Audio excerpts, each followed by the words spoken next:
அஸ்ஸலாமு அலைக்கும் பிரஸ். நம்ம பார்க்க போகிறது இது ஜாமில் ஜில்லர் ஒன்ற கண்டென்சர் ஃபேன் மோட்டர்ன்ற பேரிங்கு எப்படி ரீப்ளேஸ் பண்ணுறதுன்ட்டு பார்ப்போம். அதில் ஸ்டெப் பை ஸ்டெப் எப்படி அதை ஓப்பன் பண்ணுறதுன்ட்டு பார்ப்போம் வாங்க. முதலாவது செய்ய வேண்டிய வேலை, இதுன்னு மேலே ஒரு பிளாஸ்டிக் கவர் ஒன்று இருக்கும். அந்த பிளாஸ்டிக் கவரை டெஸ்டர் இல்லாட்டி மைனஸ் யூஸ் பண்ணிவிட்டு அதை ஓப்பன் செய்யணும். ஓப்பன் செஞ்சால் உங்களுக்கு ஒரு கிளிப்பு கிடைக்கும். இன்னும் நான் கலத்துவதை போன்று தான் அதை கலத்த வேண்டும். கிளிப்பை கலத்திய பிறகு நான் என்ன போட்டு கலத்துற மாதிரி புள்ளரை பிளேட்டின் சைட்டு விடாமக்கு கோயில்கிட்ட சைட்டில் மட்டும் அது பொடி அந்த ரவுண்ட் ஆகும். கோயில் மட்டும் வேறு யாரும் சுற்றும். அந்த கோயிலில் மட்டும் சப்போர்ட்டை போட்டு அதை கோயிலை மட்டும் கலத்தி எடுக்கணும். மேலே அதை பார்த்திங்கன்னா கலத்தும் போதும் கலத்தி எடுத்ததுக்கு பிறகு அந்த கோயில் இப்படித்தான் வரும். இதில் இப்போது நம்ம கையில் வச்சிக்கிறதுல ஒரு பேரிங்கு இருக்கிறது.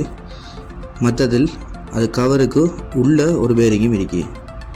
பார்த்தா உங்களுக்கே விளங்கும், இதுக்குள்ளே ஒரு பேரிங் இருக்கும். நம்ம இதுக்குள்ளே இருக்கிற பேரிங்கை கலத்துக்கு முன்னாடி மேலே உள்ள கிளிப்பை கலத்த வேண்டும்.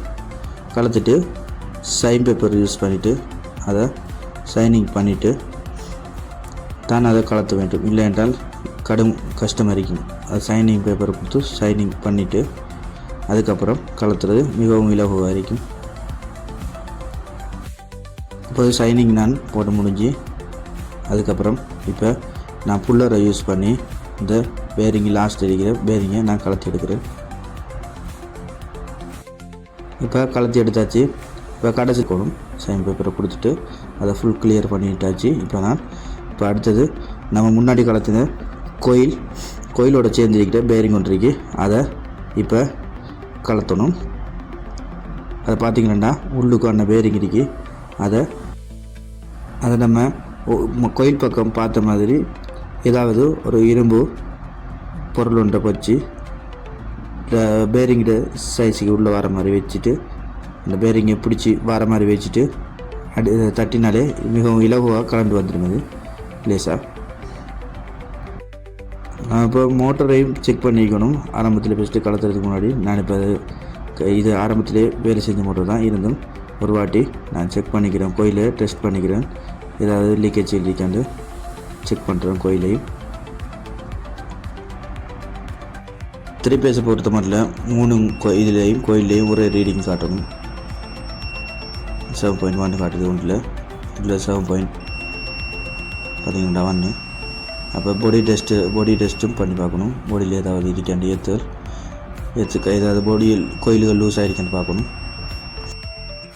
நான் இப்போ எல்லாம் செக் பண்ணிட்டு மோட்டார் இப்போ நார்மலு. அப்போ நான் இனி இன்ஸ்டாலேஷன் பண்ணணும். இனி இது புதிய பேரிங்க. இப்போ பார்த்தீங்கன்னா நான் கலத்தின மோட்டரில் வந்துட்டு 6205 இந்த பேரிங்கிக்கு அதை இப்போ 2 பீஸு அதை இப்போ நாங்கள் ரீப்ளேஸ் பண்ண போகிறோம். சாஃப்டாக முதல்ல கிளியர் பண்ணிவிட்டு ஒழுங்காக ப்ராப்பர்லியாக கிளிப் பண்ணிவிட்டு அதுக்கப்புறம் பேரிங்கை வச்சுட்டு சாஃப்ட்வேர் கூட புஷ் பண்ணி அதிൻ്റെ 400 பைப் ஒன்று யூஸ் பண்ணி தான் நான் அதை உள்ளுக்கு தள்ளின பேரிங்க. அது பேரிங்கெல்லாம் டேமேஜ் ஆகிக்கிறப்படா பேரிங்ட்டு சாஃப்ட்டுக்கும் அந்த இடப்பட்ட துண்டில் மெதுவாக அடிச்சுட்டு நம்ம லாஸ்ட்டு வரைக்கும் அந்த பேரிங்கை கொண்டு போகணும். கொண்டு போகும்போது உங்களுக்கு விளங்கும், நீங்கள் கலத்தின பின் ஒன்று வரும். அந்த பின்னை தாண்டி அந்த பேரிங் இருக்கணும்.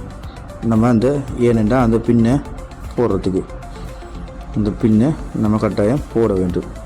அப்போ தான் அந்த பேரிங்கி கோயில் சைட்டு வராமல் இருக்கிறதுக்காக வேண்டி முதலாவது பின்னு அது. அடுத்த பின்னு 2வது பின்னு.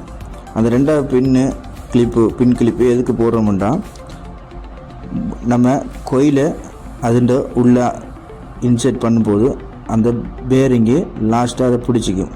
அப்போ கீழே அது விழாது. அதுக்காக தான் அந்த 2வது கிளிப்பு பின்னு ஃபிட் பண்ணதுக்கு பிறகு தான் நம்ம கோயிலை அதில் வச்சு ஃபிட் பண்ணணும். அதில்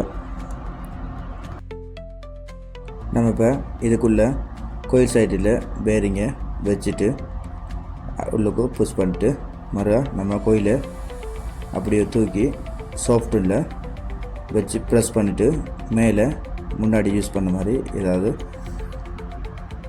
பேரிங்கில் ஒவ்வொரு டச் ஆகிடாமக்கு பார்த்து அதை புஷ் பண்ணணும். ப்ரெஸ் பண்ணதுக்கு பிறகு திருப்பி அடுத்த ஒரு கிளிப் போடுறதுக்குரிய ஒரு கட்டிங் சாஃப்ட்டில் ஒரு கட்டிங் ஒன்று உங்களுக்கு கிடைக்கும். அதுக்கு கட்டாயம் நீங்கள் பின்னு கிளிப் கொண்டு போட்டே ஆகணும். அப்போ தான் மோட்டர் ஆட்டோமேட்டிக்காக ஓப்பன் ஆகாமல் இருக்கும். ஏன்னா எல்லா சப்போர்ட்டும் அந்த கிளிப்லாம் இருக்கும். அந்த கிளிப்பின் தான் எல்லா சப்போர்ட்டையும் பிடிச்சி வச்சுக்கிறது அந்த கிளிப் பண்ணலாம். அது நமக்கு இந்த 3வது கிளிப்பையும் கட்டாயம் போட்டுடணும். அதுக்கப்புறம் அதில் இருந்து கலத்தின பிளாஸ்டிக் கவரை போட்டுட்டா சரி. நம்ம இப்போ கம்ப்ளீட்டாக பேரிங்கு ரீப்ளேஸ் பண்ணிட்டோம். நம்ம இப்போ பேரிங் ரீப்ளேஸ் பண்ண மோட்டர் வந்துட்டு இது ஜாமின் சில்லில் இருக்கக்கூடிய ஒரு 3 பேஸ் ஃபேன் மோட்டர், அதாவது கண்டென்சர் ஃபேன் மோட்டர்.